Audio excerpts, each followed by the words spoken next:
সুমু কান্না করতে করতে হিসকি উঠে গেছে। রায়ান হাত মুষ্টিবদ্ধ করে নিজের রাগ নিয়ন্ত্রণ করছে। এখন যদি জিসানকে সামনে পেত তাহলে নরক যন্ত্রণা দিত।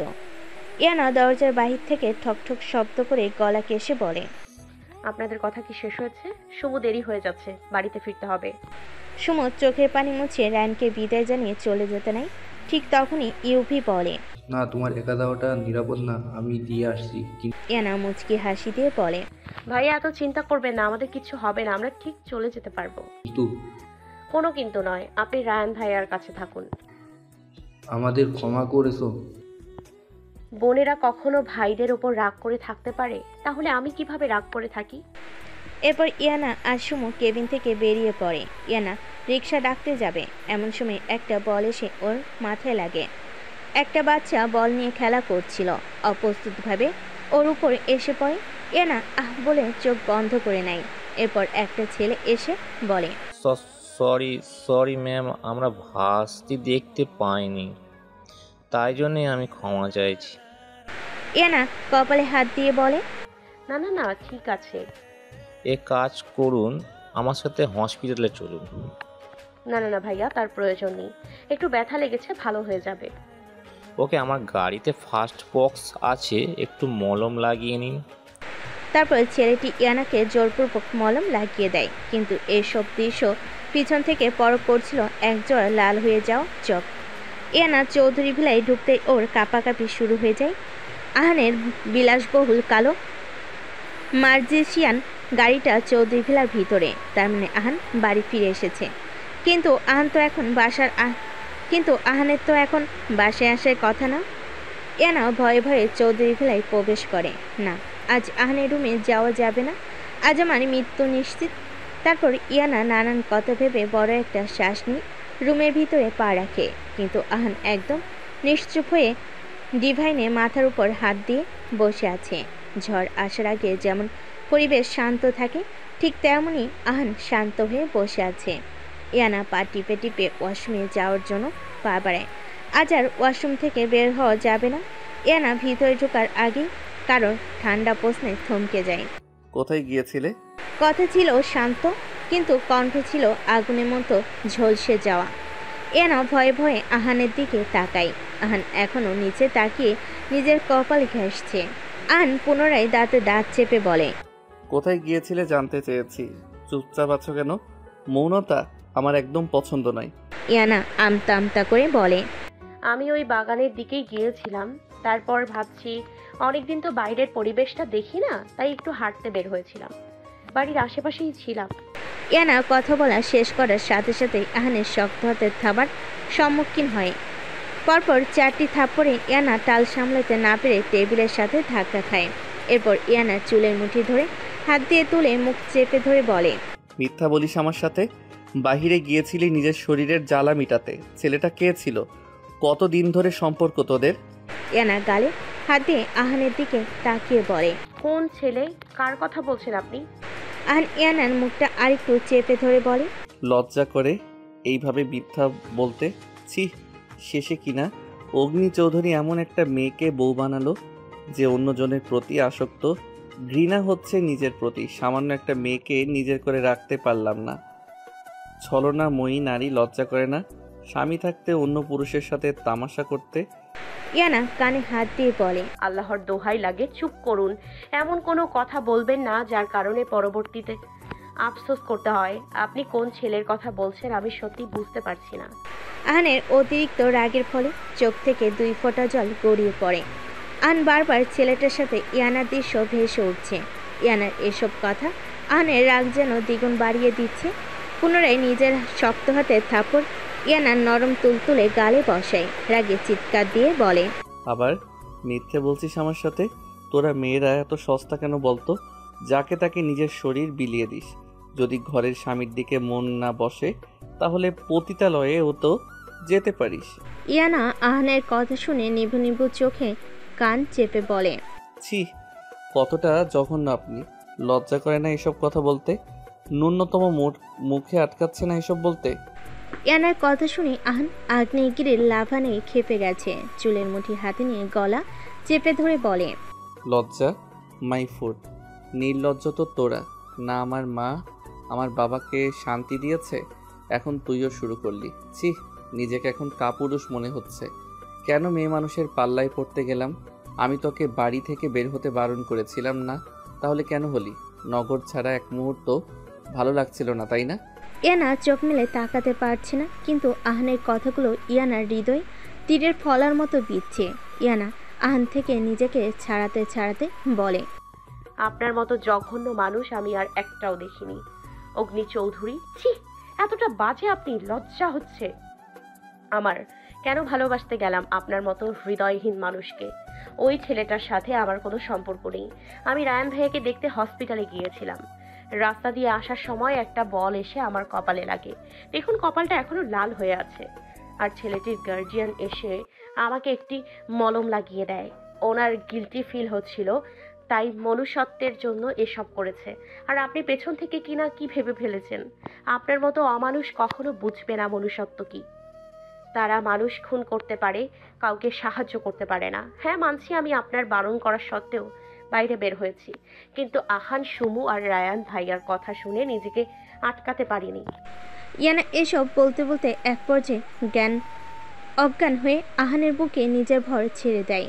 আহান এখনও একটা ঘোরের মধ্যে আছে, বারবার একটা কথাই কানে বাড়ি খাচ্ছে। আমি আপনার মতো হৃদয়হীন মানুষকে ভালোবেসে জীবনের সবচেয়ে বড় ভুল করেছি। তার মানে ইয়ানা আমাকে ভালোবাসে? আগ্নেয়গিরির মতো আগুন যেন ধপ করে নিভে শান্ত হয়ে গেল। ইয়ানা ভর ছেড়ে দিতেই আহানের হুঁশ ফিরে। ইয়ানার দিকে তাকিয়ে দেখে সেন্সলেস হয়ে গেছে, কপাল কেটে রক্ত বের হচ্ছে, দুই গালে 5 আঙ্গুলের ছাপ লালচে হয়ে আছে। আহানের রুম সাউন্ডপ্রুফ, তাই আহানের চিৎকার কেউ শুনতে পায়নি। আহান ইয়ানাকে দেখে নিজের প্রতি নিজেই বিরক্ত হয়ে বলে, সিট, রাগের মাথায় কি করে ফেললাম আমি? এরপর ইয়ানাকে বিছানায় শুয়ে দেয়, গালে হালকা বাড়ি দিয়ে বলে, ইনু বেবি, প্লিজ চোখ খুলো, প্লিজ সোনা। তোমার নীরবতা আমার হৃদয়কে ক্ষত বিক্ষত করছে। রাত্রি শেষে ধরণীতে আগমন ঘটে প্রভাতের। সকালের আলো চোখে পড়তেই ইয়ানা পিটপিট করে চোখ মেলে তাকায়। মাথাটা প্রচুর ব্যথা করছে, মনে হচ্ছে মাথায় কোনো শক্ত জিনিস চেপে রেখেছে। একটু নড়তেই মনে হচ্ছে সাপের মতো কেউ পেঁচিয়ে রেখেছে। ইয়ানা ভালোভাবে চোখ মেলে তাকাতেই কাল বিকালের ঘটনা মনে পড়তে থাকে। রাগে আর ঘৃণায় চোয়াল শক্ত হয়ে আসে। পাশ ফিরে আহানকে দেখে আরও বেশি তবদা খায়। ইয়ানাকে বক্ষের সাথে পেঁচিয়ে আদশা হয়ে ঘুমিয়ে আছে। ইয়ানা আহানের বাহু থেকে নিজেকে ছাড়াতে উদ্ধত হয়ে পড়ে। এই ডেভিল মাফিয়ার সাথে আর থাকা যাবে না। সাহস কী করে হয় চরিত্র নিয়ে কথা বলেন? ইয়ানার ছটফটের কারণে আহানেরও ঘুম ভেঙে যায়। আহান ইয়ানার কপালে হাত দিয়ে বলে, কেমন লাগছে এখন? বেশি কষ্ট হচ্ছে বলো আমাকে? এখনো কি জ্বর অনুভব হচ্ছে? ইয়ানার কাছে কথাগুলো বিরক্ত লাগছে। লোকটা এমন ন্যাকামো করছে কেন? মনে হচ্ছে কত খেয়াল রাখে আমার। কালকের কথা কি ভুলে গেছে? কি করেছেন উনি? আজ দেখো কিভাবে যত্ন নিচ্ছে। চাই না আমার এমন যত্ন, প্রয়োজন নেই ওনাকে। ইয়ানা বিরক্ত নিয়ে নিজের শরীর থেকে আহানের হাত ঝাড়া মেরে ফেলে দেয়, তারপর বলে, ছোবেন না একদম আমায়, আর এইসব ন্যাকামো করবেন না, জাস্ট অসহ্য লাগে। আহান নিজের হাতের দিকে তাকিয়ে রাগে চোয়াল শক্ত হয়ে আসলো। ও আপাতত কিছু বলে না, কারণ সে এখন রাখতে চায় না। আহান ইয়ানাকে উদ্দেশ্য করে বলে, ফ্রেশ হয়ে নাও, ডক্টর আসবে।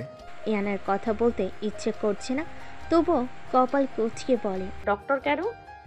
আহান ইয়ানার দিকে না তাকিয়ে বলে, রাতে জ্বর যে এসেছিল সেই জন্য। কয়েকটা থাপ্পড় খেয়ে কারোর জ্বর চলে আসে? সিরিয়াসলি?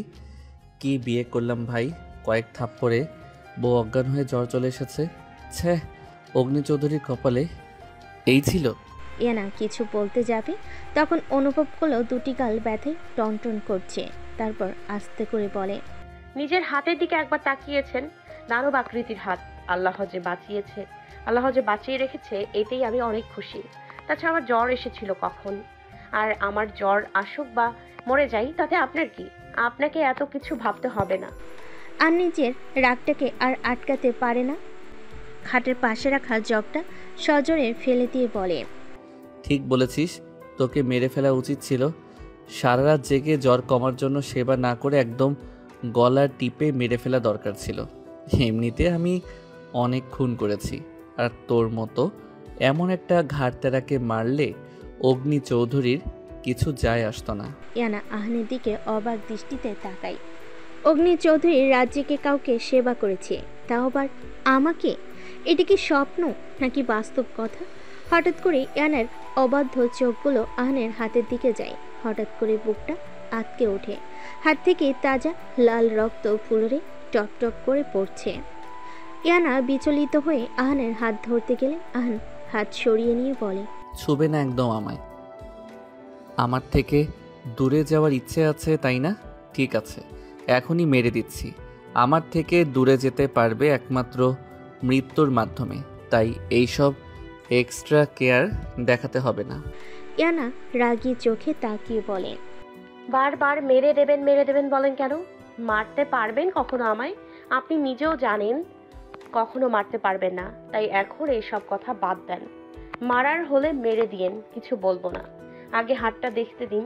ইয়ানা আহানের হাতটা নিজের উরুর উপর নিয়ে বলে, ইস, কতখানি কেটেছে, কিন্তু দেখে তো মনে হচ্ছে না এখন কেটেছে। এটা তো ছোট ছোট ছুরির দাগ। সত্যি করে বলুন কিভাবে কেটেছেন? কাল তো ঠিক ছিল। আহান ইয়ানার দিকে তাকিয়ে বলে, কি করব এই হাত দিয়ে? কাল কতগুলো থাপ্পড় দিয়েছি। খুব কষ্ট পেয়েছো তুমি। রাতে প্রচুর জ্বর এসেছিল। হাত তো আর কেটে ফেলতে পারবো না। কেটে ফেললে তোমায় আদর করব কিভাবে? তাই যতটুকু পেরেছে ছুরি দিয়ে আঘাত করেছি। আর এইসব আঘাতে অগ্নি চৌধুরীর কিছু হয় না।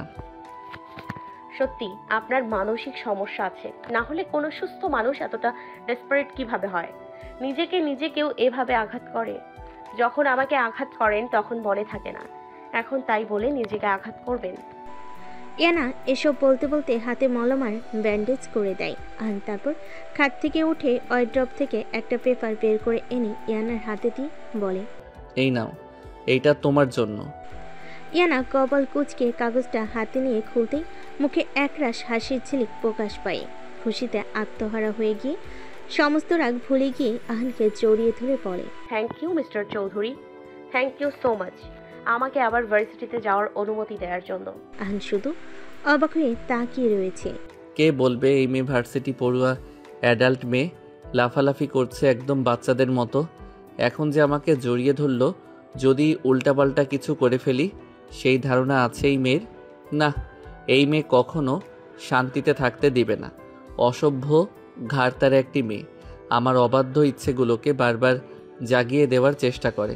এরপর আহান ইয়ানার দিকে তাকিয়ে বলে, এইভাবে জড়িয়ে ধরে রাখবে নাকি ছড়বে? দেখো, বউয়ের সাথে রোমান্স করার একটু সময় নেই। রাতে আমি একদম ফ্রি থাকি, তখন জড়িয়ে ধরবা। আর ভার্সিটিতে যেতে মানা করেছি কখনো? এতদিন আটকে রাখার জন্য উপযুক্ত কারণ ছিল। সময় হলে সেটাও জানতে পারবে, কিন্তু আমি আজও জানতে পারলাম না বউ আমাকে কবে থেকে ভালোবাসতে শুরু করেছিল। ইয়ানার প্রথমে আহানের কথা শুনে লজ্জা লাগলেও লাস্টের কথাই অবাক হয়ে তাকায়। আহান ইয়ানার তাকানো দেখে বলে, এইভাবে তাকাচ্ছ কেন? বললাম না এখন রোমান্স করার সময় নেই। ইয়ানা আহানের কথা শুনে বিরক্তি নিয়ে বলে, অসভ্য, মুখে কিচ্ছু আটকায় না। ভালোবাসি কখন বললাম আপনাকে? আপনার মতো এমন ক্যাঙ্গারুকে কে ভালোবাসতে যাবে? আহান ইয়ানাকে বিছানায় ফেলে দু হাত দিয়ে চেপে ধরে দাঁতে দাঁত চেপে বলে, হোয়াট রাবিশ! K kangaroo? সাহস কি করে হয় ক্যাঙ্গারু বলার? অগ্নি চৌধুরীর এক রাতের বেড পার্টনার হওয়ার জন্য কত মেয়ে লাইন লেগে থাকতো, আর তোমার মতো এই এতটুকু একটা মেয়ে আমায় ক্যাঙ্গারু বলছো? ইয়ানা তো মজা করে বলেছিল, কিন্তু এ লোক তো এভাবে রেগে যাবে কি জানতো। তবে বেড পার্টনার হতে চাইতো, এই কথাটা একদম ভালো লাগেনি। ইয়ানা মন খারাপ করে বলে, নিজের বডি যদি দেখিয়ে যদি হেঁটে চলেন তাহলে তো মেয়েরা চাইবেই। এখানে আহামরি কিছু নেই। সরুন আমার উপর থেকে। যে মেয়েগুলো আপনাকে চাইতো তার কাছে যান। আহান ইয়ানাকে আরেকটু জোরে চেপে ধরে দাঁত দিয়ে ঠোঁট কামড়ে বলে, আর ইউ জেলাস? আশ্চর্য, এখানে জেলাসের কি আছে? তাদের কথার মাঝেই দরজায় টুকা পড়ে। আহান বিছানা থেকে নামতে নামতে বলে, মনে হয় ডাক্তার চলে এসেছে। আপনি সত্যি সত্যি ডাক্তার ডেকেছেন? আপনার ধাবন মার্কা হাতের থাপ্পড় খেয়ে সামান্য জ্বর এসেছিল, এইটাই তো এমনিই ঠিক হয়ে যেত। বেশি বোঝো আমার থেকে। তোমাকে নিয়ে আমি কোনো রিস্ক নিতে চাই না, সেটা জ্বর বা অন্য কিছু। Got it? ইয়ানার কথা পারে না, নিজের মাথায় বড় একটা ঘোমটা টানে। যাই হোক, মুখ দেখানো যাবে না, থাপড়ে দাগ এখনও গালে দেখা যাচ্ছে। দেখতে পেলে ইজ্জত শেষ। এরপর ডক্টর রুমে এসে ইয়ানার চেক আপ করে বলে, হয়তো একটু মানসিক চাপের কারণে জ্বর এসেছিল, এখন আলহামদুলিল্লাহ সুস্থ। আহানের কাছে ডক্টরের কথাগুলো পছন্দ হয়নি। শারদ ওর বউ জ্বরে ছটফট করেছে, আর ডক্টর ভালো ভেবে চেক আপ না করে বলে ঠিক আছে। আর ডক্টরের দিকে বিরক্তি নিয়ে বলে, ডক্টর ভ্যাবলার মতো তাকিয়ে আজ প্রথমবার কেউ তার পেশার উপর সন্দেহ করেছে। সে কারোর বাসায় যায় না, আনের বাবা ওনার ফ্রেন্ড, তাই উনি ফোন পাওয়া মাত্রই চলে আসে। নিজের পেশা দিয়ে অনেক সুনাম অর্জন করেছেন উনি, আর আজ কিনা একজন সুস্থ ব্যক্তিকে সুস্থ বলাই ওর পেশার দিকে আঙ্গুল তুলবে। ইয়ানা আহানের কথা শুনে বিরক্তি লাগছে, লোকটা আসলেই সাইকো। এরপর ইয়ানা ডক্টরের দিকে তাকিয়ে বলে, ও আঙ্কেল, কিছু মনে করবেন না, আমি এখন সুস্থ, আপনি এখন যেতে পারেন। ডাক্তার চলে যেতেই আহান বিরক্তি নিয়ে বলে, আজকাল যে কেউ ডাক্তার হয়ে যায়, চলো তোমাকে নিয়ে হসপিটালে যাই। ইয়ানা বিরক্তি লাগলেও কিছু করার নেই, ঠান্ডা মাথায় বলে, আমার কিছু হয়নি আহান, আমি একদম ঠিক আছি। আহান কপাল কোচকে বলে, ঠিক তো? পাক্কা। আপনার তো অফিসে দেরি হয়ে যাচ্ছে, আপনি ফ্রেশ হয়ে আসুন। আহান চলে যেতেই ইয়ানা একটা শ্বাস নেই, মনে মনে বিড়বিড় করে বলে, সাইকো একটা। ইয়ানা আহান আহিয়াকে বিদায় করে দিয়ে রুমে ঢুকতে চোখ যায় ড্রেসিং টেবিলের উপর বক্সটার দিকে। হাতে নিয়ে দেখতে পাই অনেক দামি একটা ফোন, সাথে রয়েছে একটা চিরকুট। ফোন পেয়েছো ভালো কথা, আজে বাজে নম্বর সেভ করবে না। যদি এমন কিছু দেখি তাহলে মোবাইল কেড়ে নিতেও সময় লাগবে না, আর আমি ফোন দিলে সাথে সাথে রিসিভ করবে, একটুও যাতে দেরি না হয়। ভার্সিটিতে গেলে আমি পাশে থাকবো না, তখন ফোন কাজে লাগবে। ইয়ানা তো শুধু অবাক হচ্ছে, একসাথে এতগুলো ঠিক হজম হচ্ছে না। আহান নিজের কেবিনে কিছু ফাইল চেক করছিল, তখনই বাহির থেকে টুকা পড়ে। ভাই আসবো? আহান ফাইলের দিকে তাকিয়ে বলে, আয়, কি খবর পেয়েছিস ওইটা বল। ভাই রায়হানের মৃত্যুর খবর ওরা জেনে গেছে, এখন ওর বাপ পাগলা কুকুরের মতো খেপে আছে, সময়ের অপেক্ষা করছে কখন প্রতিশোধ নেবে। রায়হানের মামা কানাডার জেল থেকে এখনো মুক্তি পায়নি, শুনেছে রায়হানের বাপ আর মা বাংলাদেশে ব্যাক করছে। জানি আমি এইসব, আমাকে হুমকিও দিয়েছিল আমার বউকে নাকি মেরে দিয়ে আমাকে তিলে তিলে শেষ করে দিবে, কিন্তু ও জানে না আমি অগ্নি চৌধুরী বেঁচে থাকতে ওর বউয়ের উপর কেউ নজরও দিতে পারবে না। তবুও বউটাকে কয়েকদিন সবার আড়ালে রেখেছি, বাড়ি থেকে বের হতে দেয়নি। কিন্তু এখন স্বাধীন আমার বউ ভার্সিটিতে যাবে, দেখি কার কত কলিজা ওকে কিছু করার। আমিও তার কলিজা ছিঁড়ে কুকুরের আহার বানাবো। আরিফ মাঝে মাঝে ভেবে পায় না এমন হৃদয়হীন মানুষও কাউকে এত ভালোবাসতে পারে। অন্ধকার টর্চের ছেলে যে খেলায় মেতে ওঠা কতটা ভয়ঙ্কর আকার ধারণ করে সেটা শুধু আমরা জানি।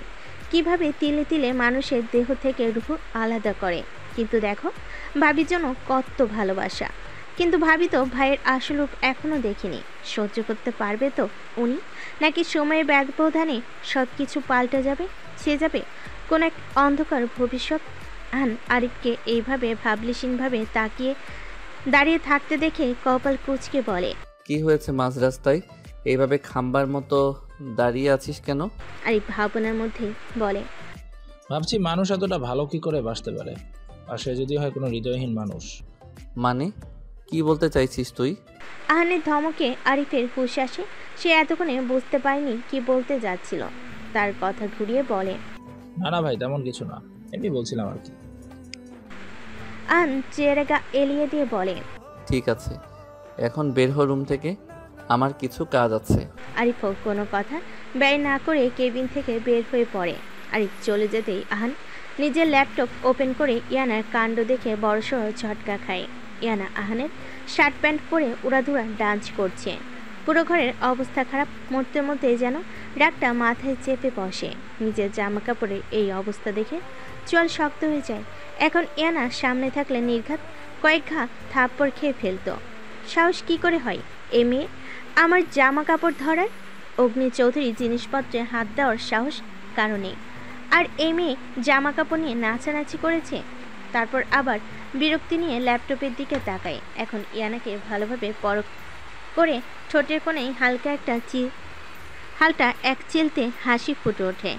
কারণ আহানের সাথে ইয়ানার পা বরাবর, প্যান্ট পরার কারণে পাগুলো দেখা যাচ্ছে না। হঠাৎ করে আহানের পেট ফেটে হাসি পাচ্ছে ইয়ানার এই রূপ দেখে। কেমন জানি ভালো লাগা কাজ করছে। এই পোশাকেও ইয়ানাকে নিজের কাছে হুড়হুড়ি লাগছে। ইয়ানার দিকে আর তাকাতে পারল না, নয়তো এই মেয়ের রূপে ঘায়েল হয়ে আজ আর মিটিংয়ে মন বসবে না। রাত 10টা বেজে 26 মিনিট। অনেকক্ষণ যাবৎ সুমুর ফোনে কল বেজে চলেছে। নিচ থেকে এসে দেখে ফোনের ফ্ল্যাশ চলছে। তাড়াতাড়ি করে মোবাইলটা হাতে নিয়ে পরিচিত নাম্বার দেখতে পেয়ে রিসিভ করে বলে, আসসালামু আলাইকুম। ওয়ালাইকুম আসসালাম।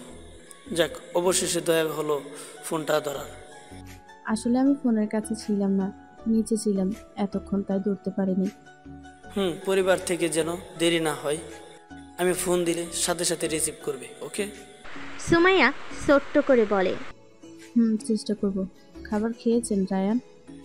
তুমি? হ্যাঁ, এইমাত্র খেয়ে আসলাম। ঠিক আছে, নিশ্চয়ই। এখন ক্লান্ত তুমি, তাহলে আর রাত জেগেও না, ঘুমিয়ে পড়ো। কাল ভার্সিটিতে দেখা করব, ওকে? সামনে এক্সাম, তাই পড়ার প্রচুর চাপ। সুমো সত্যিই খুব ক্লান্ত ছিল। লোকটা কথার মধ্যেই কিভাবে যেন বোঝে যায়। গুড নাইট সোনা। Good night. আর কিছু বলবা না? সুমো না বোঝার অভিনয় করেই বলে, আর কি বলবো? আমি গুড নাইটের পরে যা বলেছি তারে রিপিট করতে থাকো, আর বলা লাগবে না। বলে রায়ান ফোন কেটে দেয়। সুমো একটা মুচকি হাসি দিয়ে গা এলিয়ে দিতে ঘুমের রাজ্যে পাড়ি জমায়। আহান অফিস থেকে এসে দেখে ইয়ানা খাটে আধশোয়া হয়ে শুয়ে আছে। আহান ইয়ানার দিকে এক পলক তাকিয়ে শার্ট পরে নাচানাচির কথা মনে পড়তে অজান্তেই হেসে ফেলে। ইয়ানার দিকে চোখ ছোট ছোট করে তাকায়। মেয়েটা আজ কেন এত মোহনীয় লাগছে?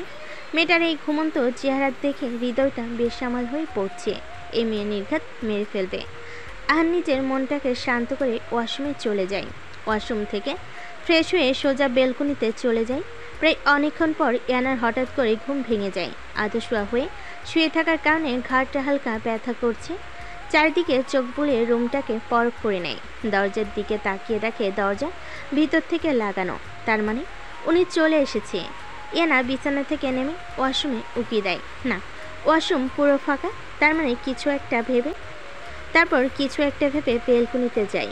বেলকনিতে আহানের অবয় দেখে পিছন থেকে এগিয়ে যায়। কাছে যেতেই ইয়ানা কেঁপে ওঠে।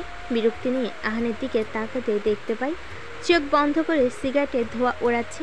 ছি, উনি সিগারেটও খায়? ইয়ানা রেগে আহানের হাত থেকে সিগারেট নিয়ে নিচে ফেলে পা দিয়ে পিষে দেয়। হঠাৎ আক্রমণে আহান ভড়কে যায়।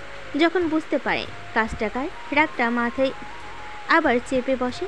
চেয়ার থেকে উঠে ইয়ানার হাত পিছন থেকে মুছো দিয়ে হুঙ্কার দিয়ে বলে, how do you courage to drop the সিগারেটটা ফ্রম মাই হ্যান্ড? সাহস কি করে হয় তোমার, বিয়াদব মেয়ে, আমার হাত থেকে সিগারেট ফেলে দেওয়ার? You are stupid girl. আর ইয়ানার হাত অতিরিক্ত চেপে ধরে মনে হচ্ছে হাতের হাড়গুলো ভেঙে যাবে। ইয়ানার চোখ দিয়ে পানি চলে আসে, নাক মুখ খিচে ইয়ানা বলে ওঠে, হাত ছাড়ুন, ব্যথা পাচ্ছি। আহান ইয়ানার হাত ছেড়ে দিয়ে দাঁতের দাঁত চেপে বলে, কখনো যাতে এইরকম করতে না দেখি। আমার ব্যক্তিগত জিনিসে নাক গলানো আমি পছন্দ করি না। ইয়ানার এবার ভীষণ রাগ হয়। ইয়ানা রেগে বলে, আমারও শখ নেই আপনার মতো এলিয়েনের ব্যক্তিগত জিনিসে নাক গলাতে। আমি যেহেতু এই রুমে থাকি তাই ফেলে দিয়েছি। সিগারেটের গন্ধ সহ্য করতে পারি না আমি। আপনার মতো এমন একজনকে উপদেশ দেওয়ার মতো বোকা আমি নই। ইয়ানা আর এক মুহূর্ত দাঁড়ায়নি, প্রচুর রাগার কান্না পাচ্ছে। লোকটা কি কখনো ঠিক হবে না? সাধারণ একটা সিগারেট ফেলে দিয়েছি বলে এমন করবে? ইস, জায়গাটা ব্যথা হয়ে গেছে। অসভ্য শয়তান, মাফিয়া সাইকো একটা। ইয়ানা চলে যেতেই আহানের মোবাইলে ফোন আসে। আহান ফোন রিসিভ করতে ওপাশ থেকে বিচ্ছিরি একটা হাসির শব্দ ভেসে আসে। আহান রাগে হাত মুষ্টিবদ্ধ করে নেয়।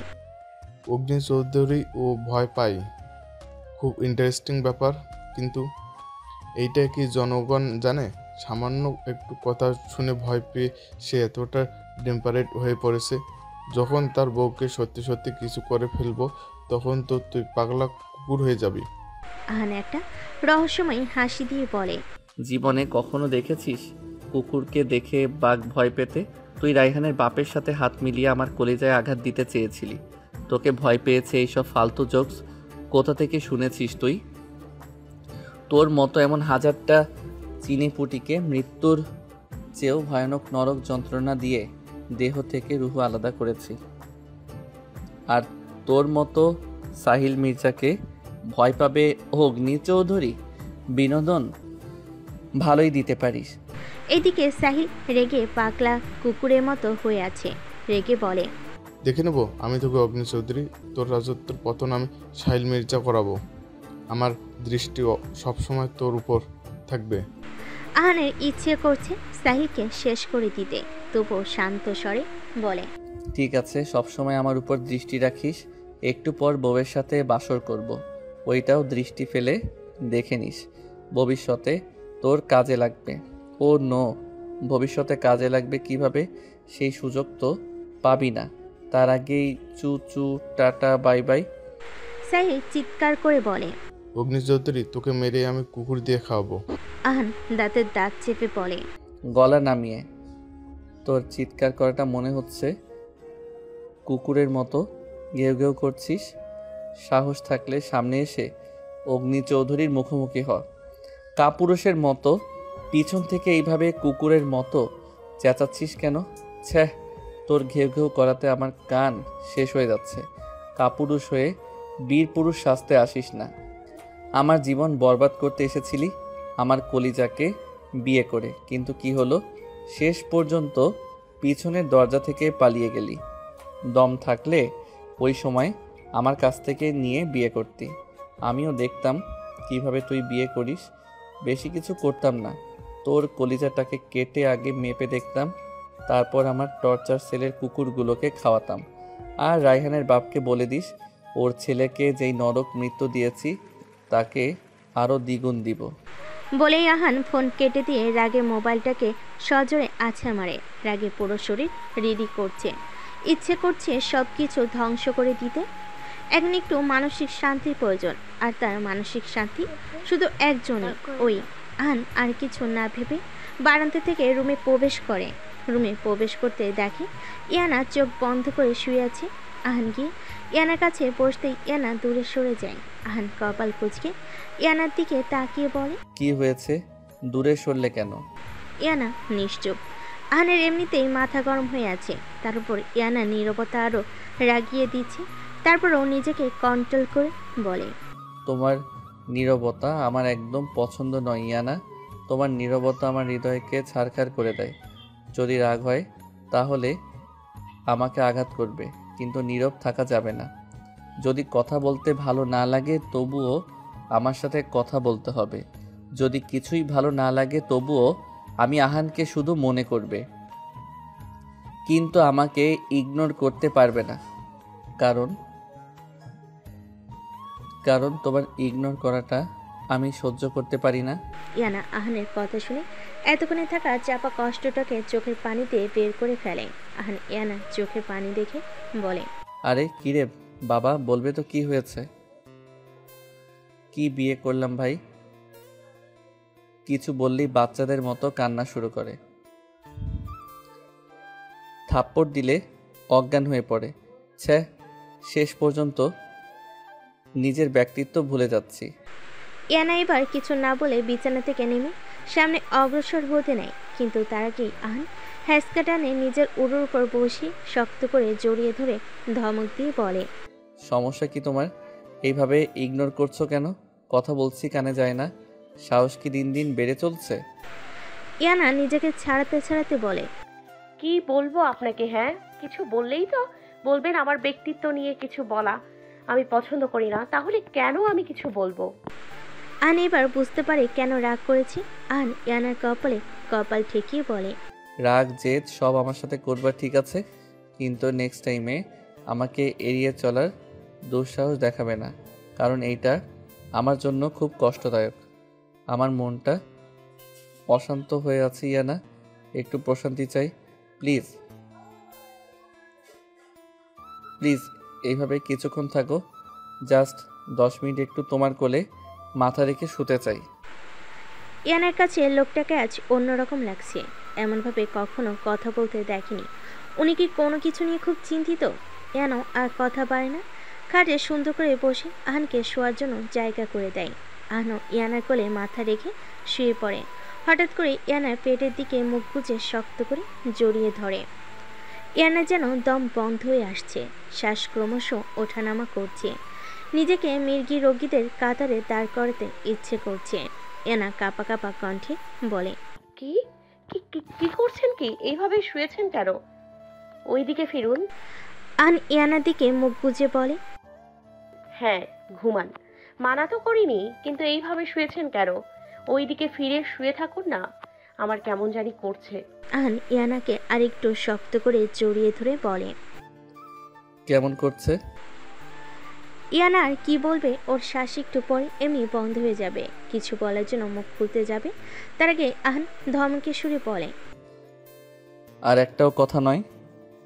বেশি কথা বললে নিজেকে আটকাতে পারবো না, বাকি কাজটাও সেরে ফেলবো। তাই চুপচাপ থাকো আর আমাকেও চুপচাপ থাকতে দাও।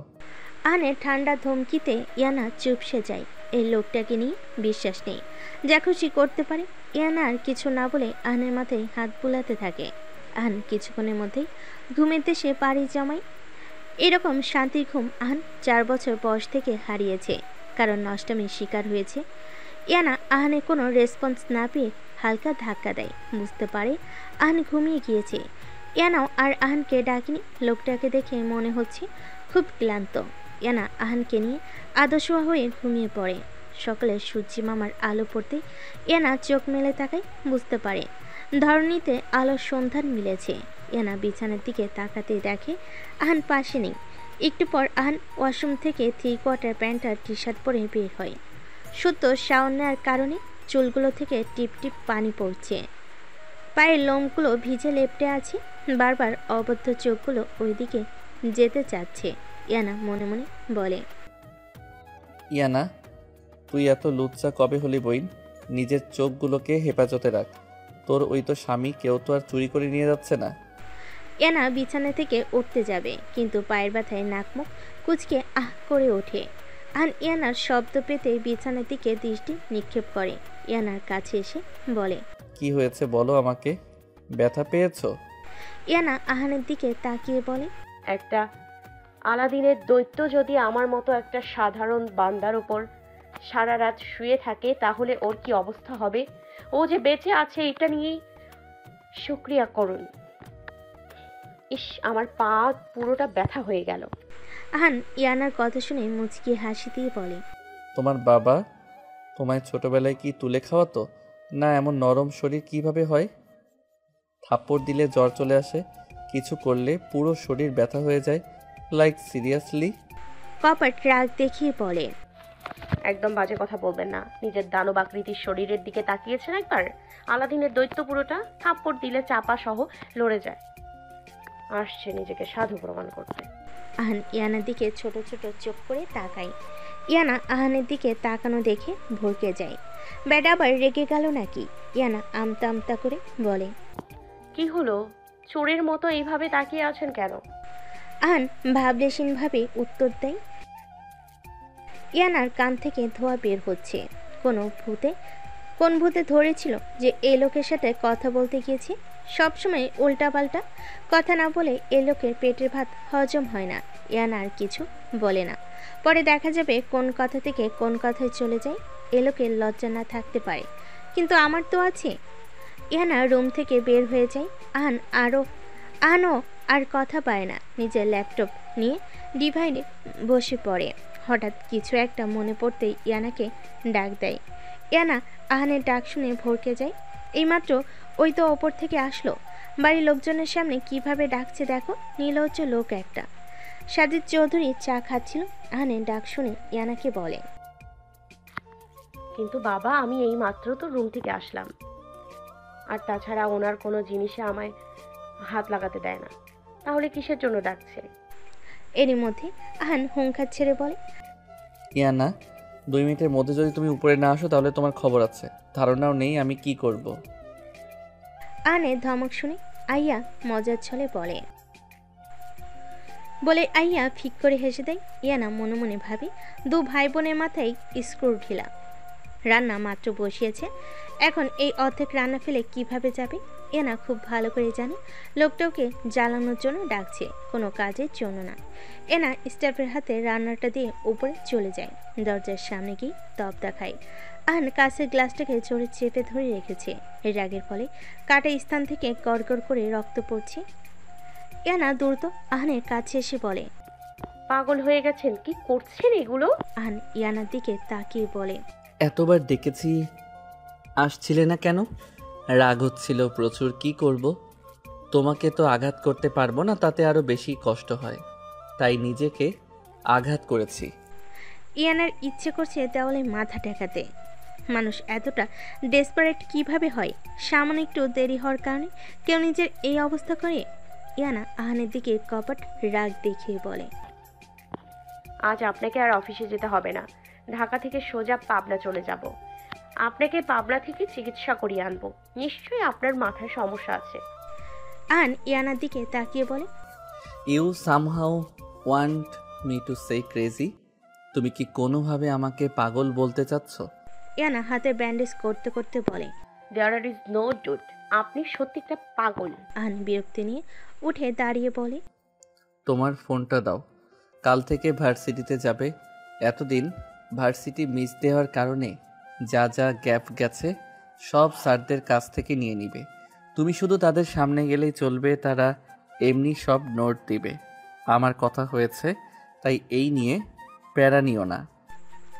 ইয়ানা তো মনে মনে লাড্ডু ফুটছে, কতদিন পর আবার আগের মতো চলাফেরা করতে পারবে। আহান ইয়ানার দিকে তাকিয়ে বলে, ভার্সিটিতে যাচ্ছ ভালো কথা, অপরিচিত কারোর সাথে যাতে কথা বলতে না দেখি। যথাসম্ভব ছেলেদের থেকে দূরত্ব বজায় রাখবে।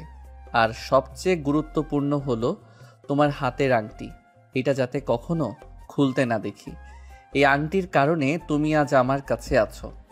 ইয়ানা আহানের দিকে সন্দেহে দৃষ্টি ফেলে বলে, আপনার কাছে এই আংটি এত গুরুত্বপূর্ণ কেন বলুন তো? মনে হচ্ছে এইটাই আপনার প্রাণ ভোমরা রয়েছে। আর আংটির জন্য আমাকে পেয়েছেন মানে? সত্যি করে বলুন, এইটাই কি আছে? ইয়ানার প্রশ্নে থতমত খেয়ে যায়। কিছুতেই বলা যাবে না, এটাই ক্যামেরা ফিট করে দেওয়া আছে। ইয়ানা চট্টগ্রাম যখন গিয়েছিল তখন আহান এই আংটির মাধ্যমে লোকেশন জানতে পারে। সঠিক সময় গিয়ে ইয়ানাকে বিয়ে করে নিয়ে আসে। আড়ালে ইয়ানাকে রক্ষা করে শত্রুদের সাথে মোকাবেলা করে। অনেকবার ইয়ানার উপর হামলা করতে চেয়েছিল। আহান ইয়ানার পিছনে বডিগার্ড লাগিয়ে দিয়েছিল, ফলে শত্রুরা কিছু করতে পারেনি। আহানের ভাবনার মাঝে ইয়ানা ফের প্রশ্ন করে, কি হলো, উত্তর দিন, কি আছে এই আংটির মধ্যে? আহান ইয়ানাকে ধমক দিয়ে বলে, এত প্রশ্ন করতে কে বলেছে তোমায়? যা বলেছি তা চুপচাপ পালন করো। তোমার মোবাইলটা একটু দাও। আমার নাম্বার নিশ্চয়ই সেভ করনি? ইয়ানা ভয়ে ভয়ে বলে, সত্যি সেভ করছি, আর দেখতে হবে না। আহান ইয়ানার দিকে তীক্ষ্ণ দৃষ্টি ফেলে বলে, সেভ করেছো ভালো কথা, এইভাবে ভয় পাচ্ছ কেন তাহলে? মোবাইলটা দাও, আমি দেখব। ইয়ানা একটা শুষ্ক ঢোক গিলে বলে, দিতে হবে, না দিলে হয় না। আহানের এইবার রাগ হচ্ছে। আশ্চর্য, মোবাইলে কিছু না থাকলে এত ভয় পাওয়ার কি আছে? ইয়ানার দিকে দাঁতের দাঁত চেপে বলে, তোমাকে দিতে বলেছি, দিবে নাকি থাপ্পড় খাবে? পরে জ্বর আসলে আমাকে দোষ দিতে পারবে না। ইয়ানা আহানের ধমক খেয়ে সুরসুর করে দিয়ে দেয়। আহান নাম্বার চেক করতে গিয়ে ইয়ানার দিকে রাগী দৃষ্টি নিক্ষেপ করে তাকে দাঁতে দাঁত চেপে বলে, এইসব কি নামে নম্বর সেভ করেছো ইডিয়েট? সাইকো, জল্লাদ, অসভ্য, লুচ্চা, মাফিয়া, আলাদিনের দৈত্য। Like seriously Iyana? তুমি ভালোবেসে আর কি কি নামে আমায় ডাকো বলো তো? আরও আছে শুনবে জান? আরও আছে শুনবে? জান, প্রাণ, সোনাবাবু, কলিজা, সুইটহার্ট, এগুলো ডাকতে পারো, আমি মাইন্ড করবে না। ইয়ানা আহানের দিকে না তাকিয়ে বলে, দাদি ডাকছে, আমি যাই, আপনি তৈরি হয়ে আসুন।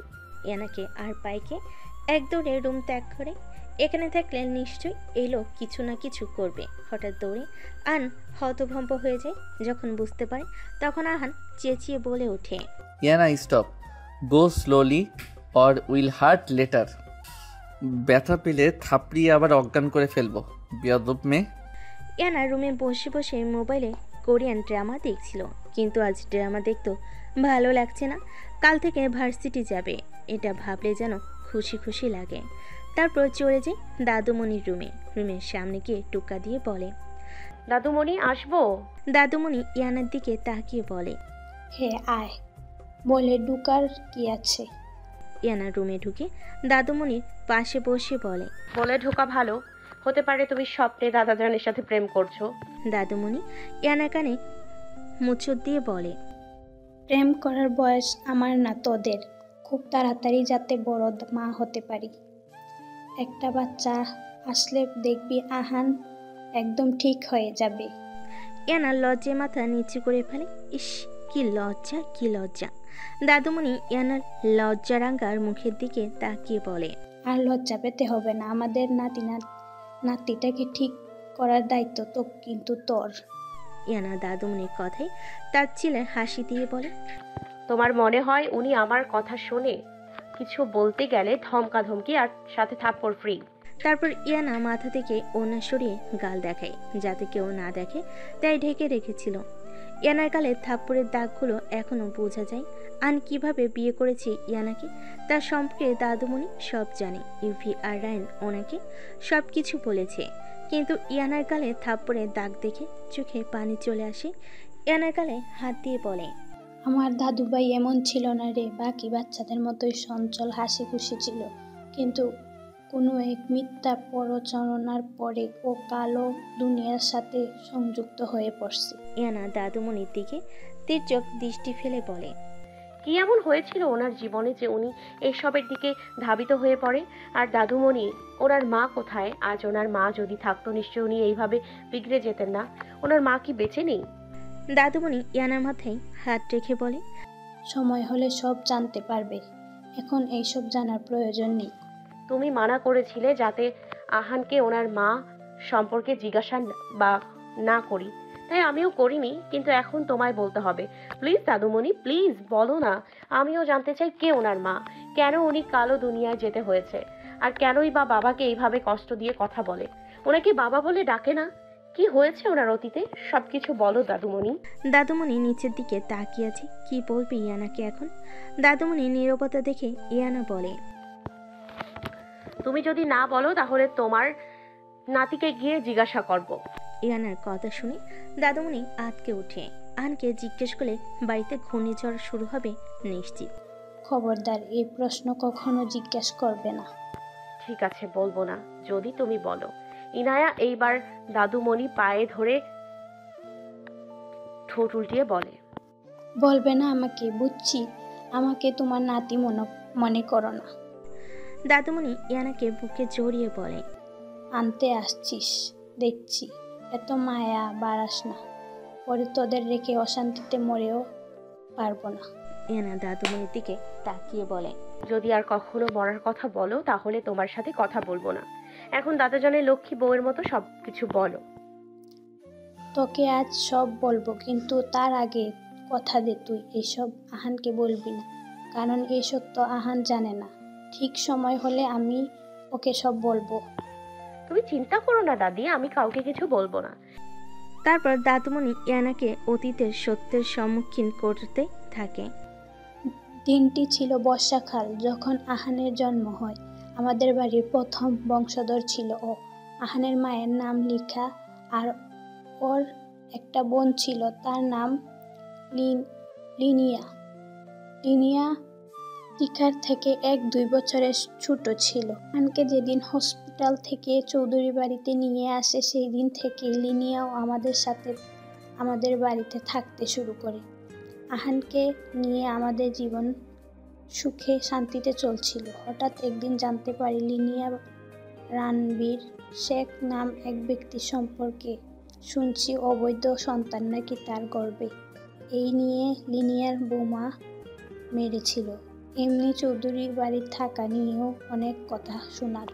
লিনিয়া মার আর এত অপমান সহ্য করতে না পেরে রেগে বাড়ি থেকে বেরিয়ে পড়ে, কিন্তু রুট দিয়ে যাওয়ার সময় অসতর্ক থাকার এক গাড়ির সাথে ধাক্কা খেয়ে ওই খবর সাজিদের কানে আসা মাত্র দ্রুত হসপিটালে নিয়ে যাওয়া হয়, কিন্তু ওর বাচ্চাটাকে বাঁচাতে পারেনি। এইটা লিনিয়া কিছুতেই মেনে নিতে পারে। ওর বাচ্চার মৃত্যুর পেছনে বৌমাকে দায়ী করতে থাকে।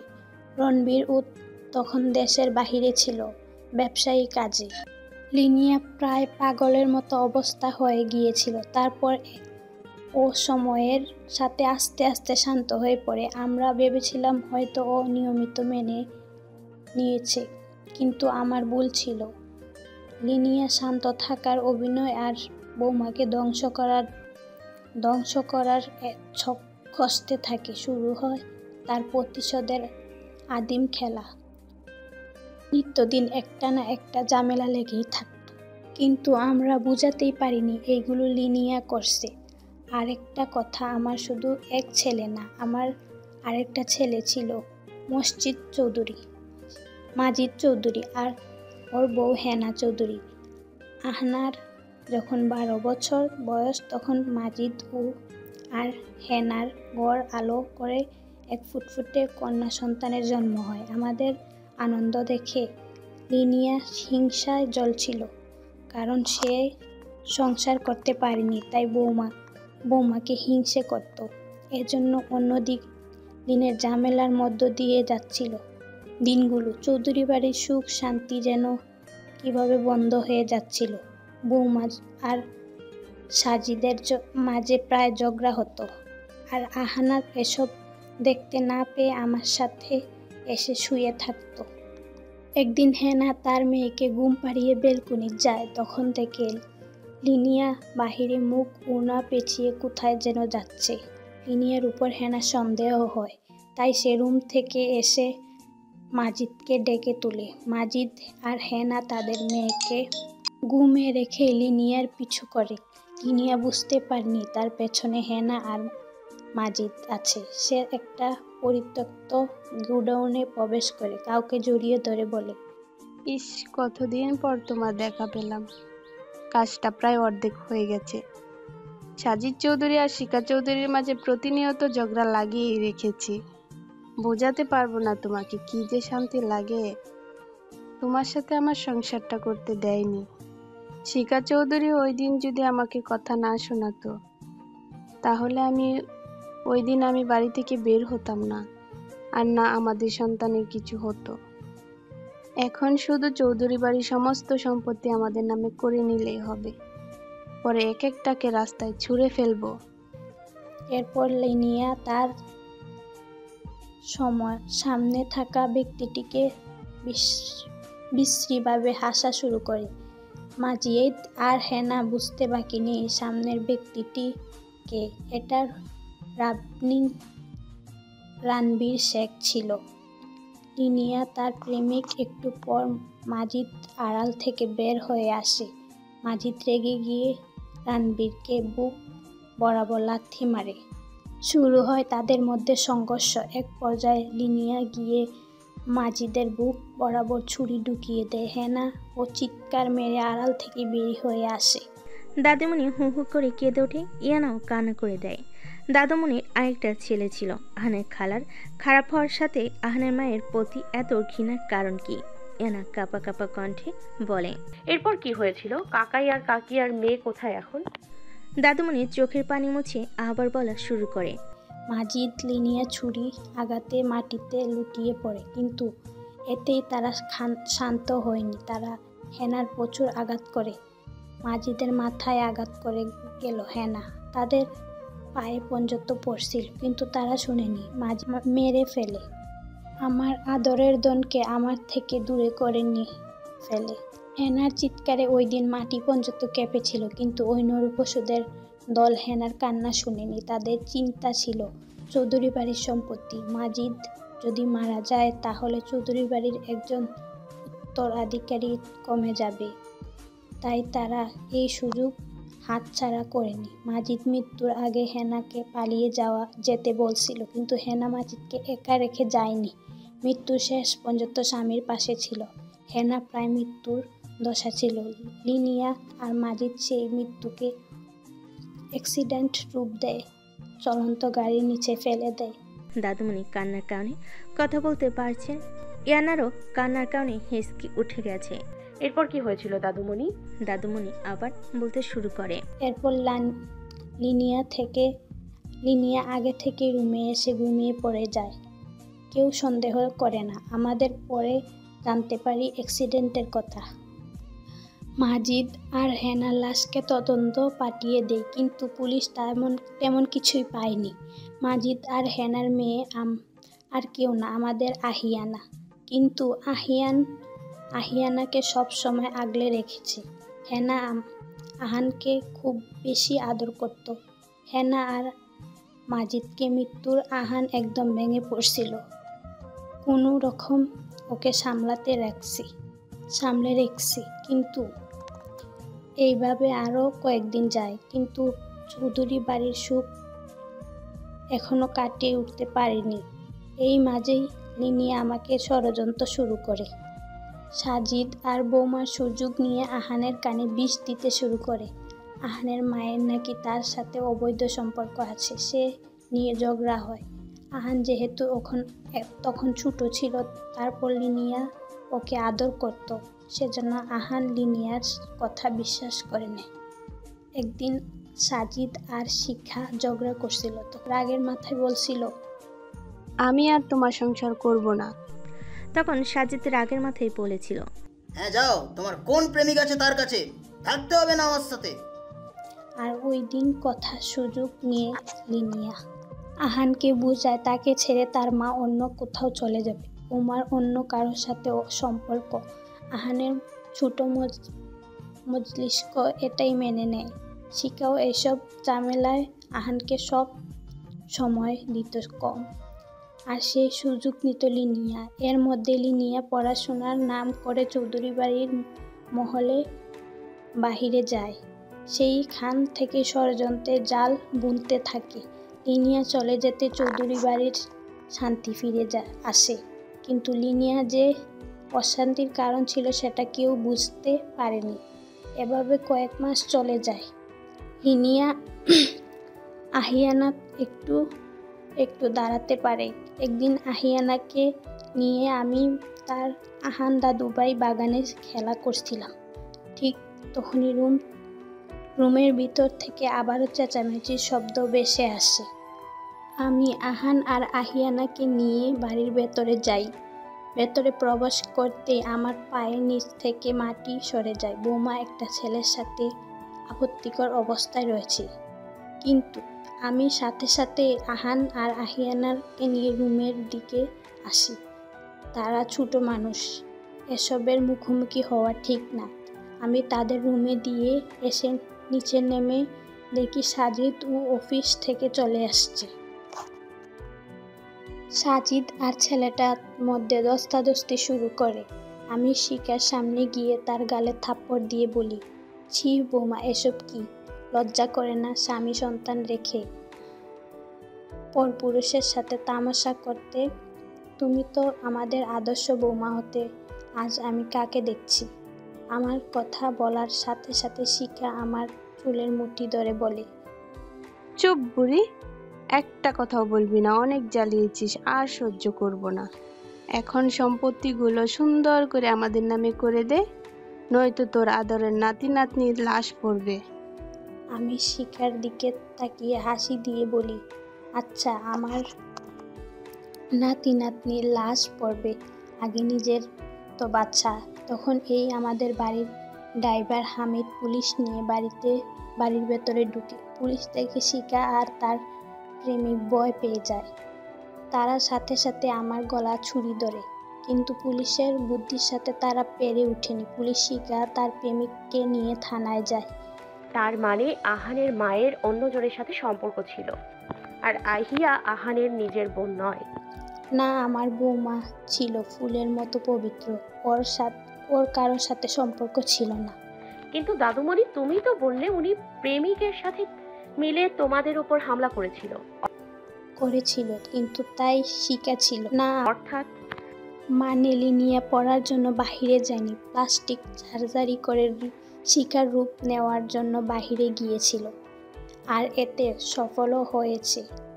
একদিন শিকা লিনিয়ার রুম পরিষ্কার করতে যায়, তখন একটি ক্যামেরা দেখতে পায়, আর ওইটা হলো সেই ক্যামেরা যেদিন মাজিদ আর কুকর্মের কথা ভিডিও করছিল। তারা মাজিদ আর হেনার মেরে ক্যামেরাটা ছিনিয়ে নিয়েছিল, কিন্তু ভুলবশত লিনিয়া সেই ক্যামেরা নিজের সাথে নিতে ভুলে যায়।